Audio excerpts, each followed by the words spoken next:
I like to stir up people, give them sort of like something to make them slightly uneasy. Really, all my work is about a certain kind of unease in me. Unease about things I cannot change. Unease also about, say, what it is to be a human being. My name is Marcelle Hanselaar. I'm Dutch, clearly from an accent I'm a foreigner. And partly because I like being a foreigner, I came to this country. So I came to London and, I had an easel, a mattress and a bag full of clothes, and I stayed. This is my studio. I also sleep here. On the wall I have a couple of pieces of my forebears. So this is one is my maternal kind of great-grandfather. He is a painter, and that one is a landscape there, which was his cousin or something like that. There's a photograph of him painting there. I'm from a slightly eccentric family, but not artistic per se. I was very, very pleased to discover that sort of like there are several painters, all male painters, of course, so, I have to sort of make up for that. But yeah, there were artists in the lineage. There is a kind of existential unsettlement, which I think is really, really important ingredient in all my work. Without it, I don't really paint harmonious pieces because, I can look at the world in a harmonious way. There's nothing to add to. I take away kind of, a covering and want to look under it. And then, of course, what you see is really, which slightly makes you uneasy. And I think that's really important. It has to be quite theatrical. It has to be dramatic, of course. I started out abstract, and I think also because, when I started out as a painter, I was so intimidated to make mistakes. The abstract gave me some kind of control, and it was very philosophical. So all that was sort of like suited the stage of mind I had at that time. I only started to etch in printmaking in 2000. And I draw the plates always here in my own studio, in, as I say, quite sort of isolation, take them to art show, and then print the first proof to sort of see actually how it looks. You draw on a plate, the wax is black, and so the line is then, silver or copper colored. It looks quite dramatic. So when you, of course, print it, you have really a lot of white paper with a single black line on it, and it might look very weak. Then you have to add drama in order to zap the whole thing up. You have to get in the full orchestra, the big drums and the sort of like, clarinets, and, it's building up, crescendo, till you have, say, that last moment when it is all silent. It is very, it needs to be silent, just, and then you say, yes, that's it. But, that takes quite a lot of work, of course.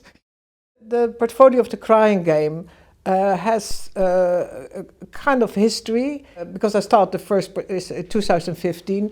In 2011 and 12, I had begun to work on things about war, and especially about civil war. I started a series of very large prints first on that, and then the Crying Games, which was a continuation on that, was that Otto Dix has made a portfolio of 51 prints, and Otto Dix made this the series of prints which is really the top of etching. He shows all the kind of techniques, all the kind of possibility, what you can do with etching on a subject matter which is made for etching. It is a grueling subject matter, i.e. his experience of war. I think, there's in a way I thought, people just have to look at this and know they will never do war again. Of course, it hasn't happened.